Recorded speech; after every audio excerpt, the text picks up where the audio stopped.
Dear students, आज मैं second same mechanical एवं सिविल इंजीनियरिंग के छात्रों के लिए अप्लाइड मैकेनिक्स के चैप्टर 4 फ्रिक्शन के कुछ पॉइंटों पर डिस्कशन करूंगा। मतलब कुछ पॉइंट अभी आपको बता दिए थे कि फ्रिक्शन क्या होता है, एडवांटेज डिसएडवांटेज ऑफ फ्रिक्शन क्या होते हैं, और types of friction, laws of friction. तो ये सारी चीज़ें आपको हमने पिछले वीडियो में एक्सप्लेन की थी। अब कुछ इंपॉर्टेंट डेफिनीशंस हैं इस फ्रिक्शन के लिए जो बहुत इंपॉर्टेंट है, उनको ध्यान में भी रखना है आपको। जैसे सबसे पहली चीज़ है कोफिशिएंट ऑफ फ्रिक्शन यानी म्यू। तो कोफिशिएंट ऑफ फ्रिक्शन क्या होता है कि लिमिटिंग इक्विलिब्रियम यानी सीमांत संतुलन की स्थिति में सीमांत घर्षण बल F एवं नॉर्मल रिएक्शन R का अनुपात सदैव स्थिर होता है और इसे कोफिशिएंट ऑफ फ्रिक्शन कहते हैं, यानी म्यू इक्वल टू F/R। देखो, सीमांत संतुलन हमने बताया था कि फ्रिक्शन क्या होता है, एक सेल्फ एडजस्टिंग फोर्स है। जैसे हम बल लगाते हैं, एक्सटर्नल फोर्स लगाते हैं, उसके अपोजिट डायरेक्शन में फ्रिक्शनल फोर्स अपने आप डेवलप होता जाता है। लेकिन जैसे जैसे बल बढ़ाते जाते हैं तो उसके अपोजिट डायरेक्शन में जो फ्रिक्शनल फोर्स है वो एक लिमिट तक मैक्सिमम होगा और फिर बॉडी मूव करना शुरू हो जाएगी। तो मूव करने से जस्ट पहले जो स्थिति होती है दैट इज कॉल्ड द सीमांत संतुलन, और उस समय फ्रिक्शनल फोर्स का मान सबसे अधिक होता है, मैक्सिमम होता है, यानी F का मान मैक्सिमम होता है। तो देखो, किसी भी बॉडी का अगर हम इक्विलिब्रियम देखें कि सपोज ये सरफेस है, मान लो हॉरिजॉन्टल प्लेन है, इस पर एक बॉडी रखी हुई है। अब इसमें हम इस डायरेक्शन में हमने बाहरी बल लगाया P, तो क्या होगा, इसके अपोजिट डायरेक्शन में F यानी फ्रिक्शनल फोर्स यानी इन कॉन्टेक्ट सतह पर टेंजेंशियली फोर्स डेवलप होगा जिस दिशा में गति होने वाली हो उसके अपोजिट डायरेक्शन में। ठीक है भाई।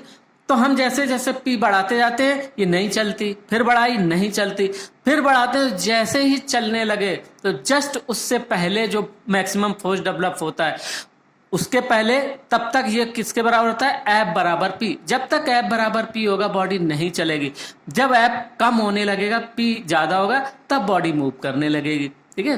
तो फिर उसके बाद वो डायनामिक फ्रिक्शन की श्रेणी में आ जाएगा। तो जस्ट मूव करने वाली होती है उस समय सीमांत संतुलन की स्थिति होती है, यानी लिमिटिंग इक्विलिब्रियम, और उस समय जो फ्रिक्शन होता है मैक्सिमम होता है और उसको लिमिटिंग फ्रिक्शन कहते हैं। ठीक है। और इस म्यू का मान 0 से लेके 1 के मध्य होता है और कॉन्टैक्ट सरफेस के मटेरियल पर निर्भर करता है। मटेरियल मतलब जैसी जितनी ज्यादा चिकनी सतह होगी, स्मूथ सरफेस होगी, म्यू का मान कम होगा, यानी फ्रिक्शन उसमें कम होगा।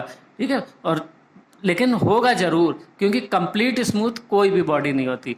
तो इसको तो अब क्या होता है कि जब भार इसका W नीचे की ओर काम करता है तो जिस सरफेस कांटेक्ट में होती है ऊपर की ओर एक सरफेस के परपेंडिकुलर डायरेक्शन में एक रिएक्शन काम करती है, तो इसी को कहते हैं हम नॉर्मल रिएक्शन। कभी कभी ये भी डेफिनेशन पूछी जाती है कि व्हाट इज नॉर्मल रिएक्शन, कि जब कोई बॉडी किसी दूसरी सतह के कांटेक्ट में होती है तो कांटेक्ट सतह के परपेंडिकुलर डायरेक्शन में एक प्रक्रिया काम करती है उसके भार के अकॉर्डिंगली, बॉडी के भार के अकॉर्डिंगली।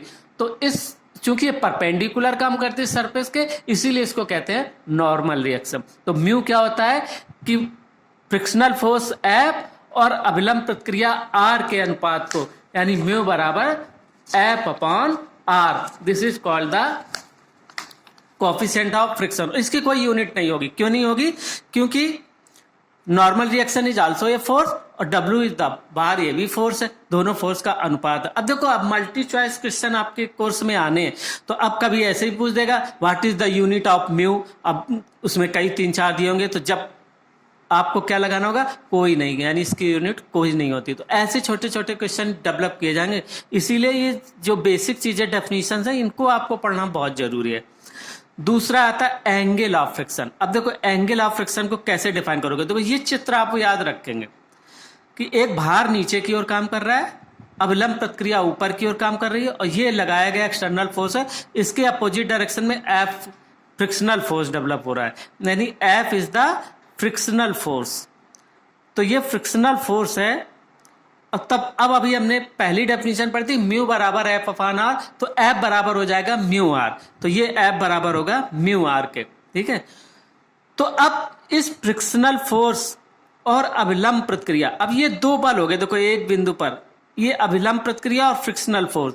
अगर इन दोनों का हम परिणामी लें तो ये मान लो ये एस है, तो अभिलंब प्रतिक्रिया और फ्रिक्शनल फोर्स का परिणामी अभिलंब प्रतिक्रिया से जो कोण बनाता है उसको एंगल ऑफ फ्रिक्शन कहते हैं। देखो ऐसे चित्र से याद रखोगे तो रटना नहीं पड़ेगा कि जब दो सतहें और ऐसे ऐसे लिखते हैं ना, ऐसे नहीं लिखना पड़ेगा। आप कैसे लिखोगे कि फ्रिक्शनल फोर्स और अभिलंब प्रतिक्रिया आर का परिणामी अभिलंब प्रतिक्रिया से जो कोण बनाता है उसे हम कहते हैं घर्षण कोण, और इसको हम लैम्डा से रिप्रेजेंट करते हैं। तो इस चित्र के अनुसार R is the normal reaction, F बराबर mu R, lambda angle of friction, तो टेन लैम्डा बराबर क्या हो जाएगा, अगर हम ये त्रिभुज को पूरा करें तो टेन लैम्डा क्या हो जाए, लंब बटे आधार, यानी क्या होगा A B upon O A B अपान ओ ए, और ए बी क्या है is equal to this one, ये फोर्स के बराबर म्यू आर, तो यानी म्यू आर अपान आर, तो tan lambda equal to mu. तो ये संबंध भी आपको याद रखना है कि घर्षण गुणांक की टेंजेंट कोफिशिएंट ऑफ फ्रिक्शन के बराबर होती है। घर्षण गुणांक की टेंजेंट यानी lambda, tan lambda equal to mu, ये अभी बीच बीच आपको उपयोग होगा कि वैसे भी घर्षण की डेफिनेशन भी यही थी कि कॉन्टैक्ट सतह के टेंजेंशियली काम करता है फ्रिक्शनल फोर्स, तो टेन के रूप में, तो tan lambda is the equal to mu, यानी कोफिशिएंट ऑफ फ्रिक्शन घर्षण गुणांक की टेंजेंट के बराबर होता है। ठीक है, तो ये इसको एंगल ऑफ फ्रिक्शन को अच्छे से ऐसे समझ लेना, तो कभी गलती नहीं होगी। अब दूसरी चीज आती है, ये तो देखो हॉरिजॉन्टल प्लेन पर रखा था, अब मान लो हम प्लेन इंक्लाइंड प्लेन पर कोई बॉडी को रखेंगे तो उसके लिए एंगल ऑफ रिपोज भी होता है। क्या होता है एंगल ऑफ रिपोज, किसी इंक्लाइंड प्लेन का हॉरिजॉन्टल से वह अधिकतम कोण, यानी हम जैसे कोई बॉडी ऐसे रखी है प्लेन, अब इसको हम धीरे धीरे धीरे धीरे ऐसे उठाते जाएंगे तो यहां पर जो बॉडी होगी तो क्या होगी, अब फिसलना शुरू हो जाएगी, नीचे की ओर हो जाएगी ना। तो देखो किसी इंक्लाइंड प्लेन का हॉरिजॉन्टल से वह अधिकतम कोण जिस पर रखा पिंड बिना एक्सटर्नल फोर्स की सहायता से संतुलन की अवस्था में रखे रहे, अर्थात नीचे की ओर गति ना करे, और गति ना करे केवल सीमांत संतुलन में रखा हो, गति होने वाली हो, गति करे नहीं। जैसे ये चित्र है कि मान लो अल्फा कोण पर कोई सरफेस है और इस पर हमने एक बॉडी रखी। अब देखो नॉर्मल रिएक्शन हमेशा प्लेन के परपेंडिकुलर काम करेगी, ऐसा नहीं कि इसके फोर्स के, और ये म्यू आर, अब चूंकि ये अपने भार के कारण जैसे जैसे ऊपर करेंगे इसकी टेंडेंसी क्या होगी, नीचे आने की। जिस डायरेक्शन में गति होने वाली हो उसके अपोजिट डायरेक्शन में फ्रिक्शनल फोर्स काम करता है। तो ये चूंकि अपने भार के कारण, जब ये भार के कारण चलने लगे तब नहीं है angle of repose. Angle of repose ये अल्फा कितना है, जबकि ये सीमांत संतुलन में रखी हो, अपने भार के कारण सिर्फ नीचे की ओर आने वाली हो। तो डेफिनेशन क्या दी जाती है कि प्लेन का वो मैक्सिमम कोण जिस पर उस पर रखा कोई पिंड अपने भार के कारण सिर्फ नीचे आने की स्थिति में हो, चल नहीं रहा हो, तो उस समय जो प्लेन का हॉरिजॉन्टल से एंगल होता है that is called the angle of repose, और उस समय तक ये एंगल घर्षण कोण के बराबर होता है। ठीक है, जब तक ये प्लेन का एंगल घर्षण कोण के बराबर होगा तो this is called the angle of repose, है ना। कभी कभी इसको इस तरह से भी पूछा जाता है कि यदि कोई पिंड किसी इंक्लाइंड प्लेन पर रखा है और अपने भार के कारण नीचे आने वाला है तो सिद्ध कीजिए कि प्लेन का क्षैतिज से झुकाव घर्षण कोण के बराबर होगा। अब इसी को ऐसे मल्टी चॉइस में पूछ देगा कि मान लो कोई बॉडी इंक्लाइंड प्लेन पर रखी है और अपने भार के कारण सीमांत संतुलन में है, तो उसका एंगल ऑफ रिपोज किसके बराबर होगा, लिखा होगा घर्षण कोण के बराबर, घर्षण गुणांक के बराबर, ऐसे चार ऑप्शन होंगे। तो आप इसका आंसर दे सकते हैं किसके बराबर होगा, घर्षण कोण का। कैसे होगा देखो, इसको समझ लो, इसको देखो इक्वेशन बनाना भी समझना चाहिए। जैसे इक्वेशन बनाना समझोगे और छोटी छोटी और जो भी प्रॉब्लम होंगी सब आप सॉल्व कर लेंगे, चाहे भले न्यूमेरिकल भी हो तब भी कर लेंगे। अब देखो मान लो कि ये बॉडी है और इस प्लेन पे रखी इंक्लाइन में, देखो बॉडी का भार चाहे जिस कंडीशन में रखो, भार की लाइन ऑफ एक्शन हमेशा वर्टिकल होती है नीचे की ओर, तो डब्ल्यू भार नीचे काम करेगा। रिएक्शन प्लेन के परपेंडिकुलर, अगर ये प्लेन है तो ऐसे, ये प्लेन है तो ऐसे, हमेशा प्लेन के परपेंडिकुलर रिएक्शन काम करती है। तो इसकी लाइन ऑफ एक्शन यहां बढ़ा दी। अब भार W है और ये एंगल अगर अल्फा है तो जैसे जैसे इसको बढ़ाते जाएंगे ये एंगल भी इसके हिसाब से बढ़ता जाएगा। तो अगर ये अल्फा है तो ये भी अल्फा होगा। तो अब हम क्या करें कि ये बाहर W है, अब इसको हम इस प्लेन के अकॉर्डिंगली उसी डायरेक्शन में हॉरिजॉन्टल और उसके परपेंडिकुलर हम इसको रिजॉल्व करेंगे। तो देखो यहां से ये अल्फा कोण पर W है, तो ये वाला कोण हो गया W cos अल्फा, और इसके परपेंडिकुलर डायरेक्शन में हो गया W sin अल्फा, और म्यू आर ऊपर की ओर काम करेगा क्योंकि ये नीचे आने की स्थिति में है। ठीक है भाई, तो ये सब हमने मान लिया कि मान लो W बराबर पिंड का भार, R बराबर नॉर्मल रिएक्शन, F बराबर frictional force, lambda equal to angle of friction. अब चूंकि पिंड अपने भार के कारण नीचे की ओर आने वाला है, अतः घर्षण बल F बराबर म्यू आर ऊपर की ओर कार्य करेगा। तो फॉर लिमिटिंग इक्विलिब्रियम, अब इसमें हम इक्विलिब्रियम लगाएंगे कि सिग्मा एक्स बराबर 0। तो देखो सिग्मा एक्स, ये फोर्स ऊपर की ओर है, ये नीचे की ओर है, तो क्या होगा W sin अल्फा बराबर म्यू आर। अगर ऊपर वाले को पॉजिटिव माने, नीचे को नेगेटिव माने, कैसे भी मानेंगे तब भी W sin अल्फा बराबर म्यू आर संतुलन की अवस्था में। और सिग्मा y बराबर 0 यानी W cos अल्फा बराबर R के। तो अब एक समीकरण को 2 से भाग दे दिया, तो tan अल्फा बराबर म्यू आर अपॉन आर, तो tan अल्फा बराबर म्यू और that is equal to tan lambda, क्योंकि म्यू बराबर tan लैम्डा। अब ये तुमने पहले जो घर्षण कोण की परिभाषा में पढ़ा था ना, tan लैम्डा बराबर म्यू, यानी घर्षण कोण की एंगल ऑफ फ्रिक्शन की टेंजेंट कोफिशिएंट ऑफ फ्रिक्शन के बराबर होती है, तो इसलिए अल्फा बराबर लैम्डा। इसका मतलब क्या है कि जो इस इंक्लाइंड प्लेन का हॉरिजॉन्टल से जो झुकाव होगा वो अगर घर्षण कोण के बराबर होता है तब तक बॉडी सीमांत संतुलन में होती है, और तभी तक ये एंगल ऑफ रीपोज कहलाता है। तो एंगल ऑफ रीपोज की क्या डेफिनेशन हुई कि इंक्लाइंड प्लेन का क्षैतिज से वो झुकाव जिस पर की बॉडी सीमांत संतुलन में रखी रहे, यानी सीमांत लिमिटिंग इक्विलिब्रियम में रखी रहे, तो उस समय इस एंगल को एंगल ऑफ रीपोज कहते हैं, और ये एंगल घर्षण कोण के बराबर होता है। ठीक है भाई, तो इस चीज को ऐसे समझना है। अब देखो हमें इक्विलिब्रियम इक्वेशन बनाना सीखना है। तो सबसे, जब बॉडी हॉरिजॉन्टल में हो, जब बॉडी इंक्लाइंड प्लेन पे हो, ठीक है, तो दोनों के हमें समझना है, बस उसी के आधार पर इसकी न्यूमेरिकल प्रॉब्लम भी सॉल्व होती हैं। ठीक है भाई, तो जैसे मान लो ये है, तो आज इस फ्रिक्शन का दूसरा लेक्चर है, ये वीडियो एक और बनाएंगे, 3 वीडियो इसमें लोड करेंगे इस चैप्टर में। हो सकता है कुछ न्यूमेरिकल कराएं, तो उसके लिए हम लाइव क्लास लेंगे आपको किसी दिन टीचमेंट ऐप पर। तो equilibrium of a body lying on horizontal plane, मान लो क्षैतिज पर कोई बॉडी रखी है, तो इसका इक्विलिब्रियम देखना है कि इक्विलिब्रियम में कैसे की। तो देखो अब, या कभी ऐसा पूछा जा सकता है इसको प्रश्नों को कि अगर बॉडी क्षैतिज में रखी है तो उसका क्षैतिज से वो न्यूनतम फोर्स ज्ञात कीजिए जो कि बॉडी को सिर्फ उस डायरेक्शन में खिसकावर दे। तो अब हमें फोर्स नहीं मालूम किस एंगल पर ये न्यूनतम हो सकता है, तो क्या करेंगे, हमने ये बॉडी रखी, इसका भार W हमेशा नीचे की ओर और normal reaction perpendicular to plane. ठीक है, अब हमने फोर्स किसी एंगल मान लो थीटा पर लगाया, थीटा एंगल पर एक हमने P फोर्स लगाया जो इसको खिसकावर दे। अब ये हमें नहीं पता कितना एंगल होगा और कितना फोर्स होगा जो कि इसको खिसकावर दे इस डायरेक्शन में। अब चूंकि इसकी टेंडेंसी इस तरफ डायरेक्शन के लिए है, फोर्स हम इधर लगा रहे हैं, तो इसकी गति किस डायरेक्शन में होगी, दाईं ओर की ओर। तो फ्रिक्शनल फोर्स कहां पर लगेगा, बाईं ओर। तो ये सब हम मान लेते हैं कि मान लो angle of friction lambda, coefficient of friction mu, भार W, अभिलंब प्रतिक्रिया R। अब मान लो हमने क्षैतिज से थीटा डिग्री पर एक P बल लगाया, मान लो इस तल पर वस्तु को खींचने के लिए एक बल P क्षैतिज से थीटा कोण पर लगाया।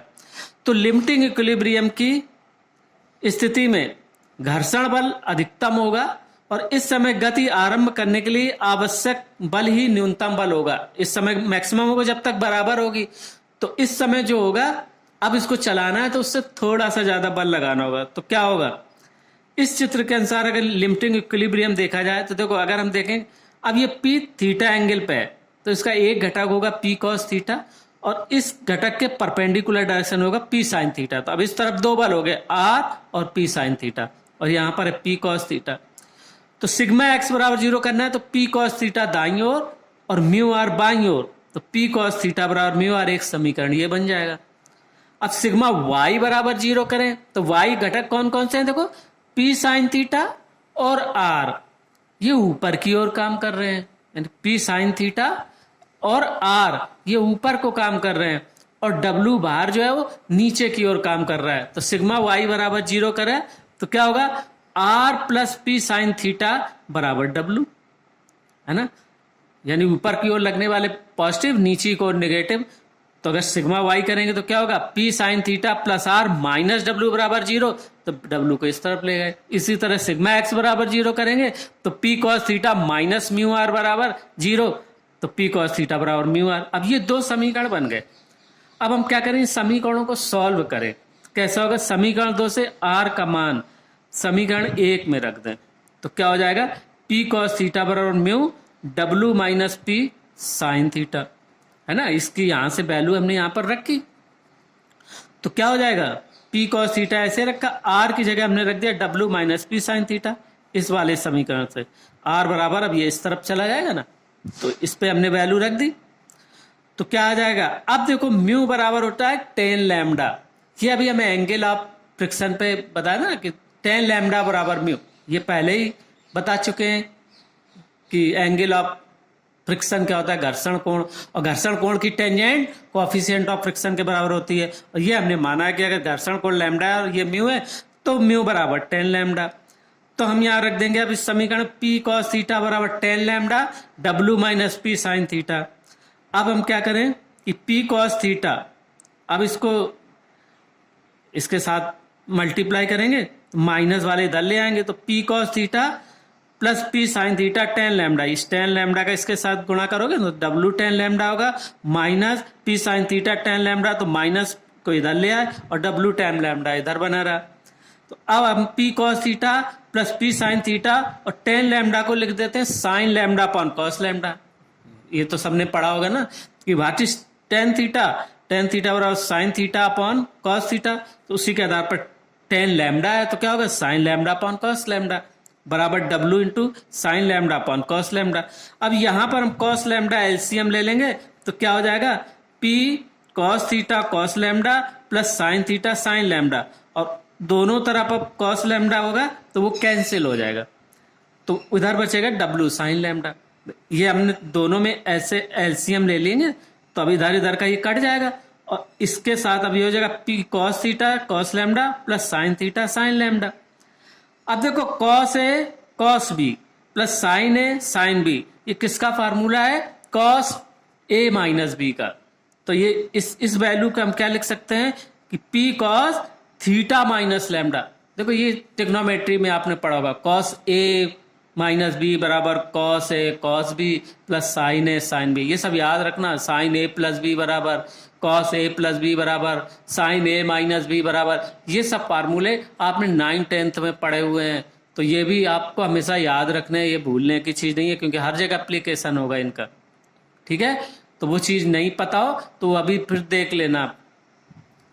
तो ये कॉस और डब्ल्यू साइन लैम्डा, तो क्या हो जाएगा, पी बराबर W sign lambda upon cos theta minus lambda. अब पी का न्यूनतम मान पूछ रहा है, तो पी न्यूनतम कब होगा, जबकि कॉस थीटा माइनस लैम्डा न्यूनतम हो।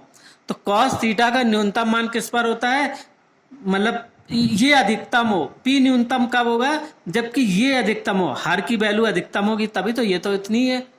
ये अधिकतम कब होता है, तो कॉस 0 का मान मैक्सिमम होता है 1, तो इसका मतलब कॉस थीटा माइनस लैम्डा बराबर अधिकतम जो बराबर 1, और 1 का मान किस पर होता है, कॉस 0 पर। तो इसका मतलब क्या कह सकते हैं कि कॉस थीटा माइनस लैम्डा बराबर कॉस 0। तो इसका मतलब क्या हुआ, थीटा माइनस लैम्डा बराबर 0 या थीटा बराबर लैम्डा है। तो यानी तो अब न्यूनतम मान क्या होगा, P बराबर डब्ल्यू साइन लैम्डा, ठीक है। तो ये क्षैतिज बल से लैम्डा कोण पर कार्य करेगा। इसका मतलब ये थीटा जो मान हो, अगर बल को हम क्षैतिज से घर्षण कोण के बराबर कोण पर लगाएं तो उसको चला भर देने के लिए वो न्यूनतम फोर्स होगा। यानी न्यूनतम बल कब होगा, जबकि हम ये एंगल जो है यानी बल का जो कोण है, यानी बल को हम क्षैतिज से घर्षण कोण के बराबर बल पर अगर हम उसको लगाएं तो ये इसको चला भर देने के लिए न्यूनतम बल लगाना पड़ेगा, ठीक है भाई। क्योंकि P न्यूनतम कब होगा, कॉस थीटा माइनस लैम्डा बराबर मैक्सिमम, और कॉस की मैक्सिमम वैल्यू कितने पर होती है? 0 डिग्री पर। तो कॉस थीटा माइनस लैम्डा बराबर कॉस अधिकतम यानी 1 और 1 इज द कॉस 0। तो थीटा माइनस लैम्डा बराबर 0 या थीटा बराबर लैम्डा। तो P का न्यूनतम मान W साइन लैम्डा अपॉन 1, क्योंकि इसकी मैक्सिमम वैल्यू 1 होनी चाहिए। तो P मैक्स न्यूनतम मान, P का न्यूनतम मान W साइन लैम्डा अपॉन 1। तो ये तो न्यूनतम फोर्स आ गया यानी मिनिमम फोर्स। और किस एंगल पे कार्य करेगा? ये क्षैतिज से लैम्डा कोण पे कार्य करेगा यानी घर्षण कोण पे काम करेगा। ठीक है, तो अगर घर्षण कोण के बराबर हम इस पर कोई बल लगाएं तो ये चला भर देने के लिए न्यूनतम होगा। देखो इस इक्वेशन को बहुत अच्छे से समझ लें, बहुत कोई कठिन नहीं है। आप इस फिगर को देखते ही सारा सॉल्व होता जाएगा। एक इसका और एक इंक्लाइंड प्लेन का भी मैं समझाऊंगा। इंक्लाइंड प्लेन पे 2 केस हो सकते हैं उसमें। एक तो होता है केवल अपने भार के कारण नीचे आए, और एक होता है जब उसमें ऊपर की ओर कोई बल लगाए तो ऊपर को चल दे, तो बस उसमें म्यू आर बदल जाता है। जब अपने भार के कारण नीचे को आ रहा है तो म्यू आर ऊपर लगेगा। जब कोई बल से ऊपर को खींचने को कर दे, चलायमान कर दे, तो म्यू आर नीचे काम करेगा। तब देखो इसी में मल्टीपल क्वेश्चन हो जाएंगे कि एक बॉडी है किसी इंक्लाइंड प्लेन पर रखी है, उस पर हमने P का मान ऊपर की ओर, उसको ऊपर की ओर खींचने के लिए एक बल लगाया, तो घर्षण किस डायरेक्शन में काम करेगा? घर्षण बल अगर ऊपर खींचने के लिए कहा गया तो हमेशा नीचे की। अब इसी में कंफ्यूजन होगा लड़का ऊपर नीचे। जब ऊपर खींचने के लिए लगाया गया बल तो टेंडेंसी होगी ऊपर जाने की, तो घर्षण बल नीचे की ओर काम करेगा। जब नीचे आने वाला अपने भार के कारण तो घर्षण बल ऊपर की ओर काम करेगा। तो ऐसे पॉइंट आपको याद रखने हैं ये, क्योंकि अब पेपर जो होना है वो मल्टी चॉइस क्वेश्चन वाला पेपर होना है। तो ये सब जब आप अंदर की बेसिक चीज एक बार ढंग से पढ़ लेंगे तो ये अपने आप आंसर दे लेंगे, बहुत आसान हो जाएगा। और वैसे भी चाहे जैसा पेपर हो, आपको ये सब फंडामेंटल्स तो करना ही चाहिए, ठीक है ना, तभी तो आगे बढ़ोगे, आगे भी और पढ़ेंगे, है ना। तो फिर अब हम इंक्लाइंड प्लेन का और कुछ न्यूमेरिकल प्रॉब्लम अब हम अगले वीडियो लेक्चर में आपको करवाएंगे। तो इसको आप अच्छे से देखें, और कोई प्रॉब्लम हो तो इसमें आप कमेंट बॉक्स में लिख के भेजें। तो हम जब बाद में जब कोई सिलेबस खत्म हो आएगा, हम टीचमेंट ऐप पर आपकी लाइव क्लास लेंगे, आप उस पर पूछ सकते हैं। Okay, thank you.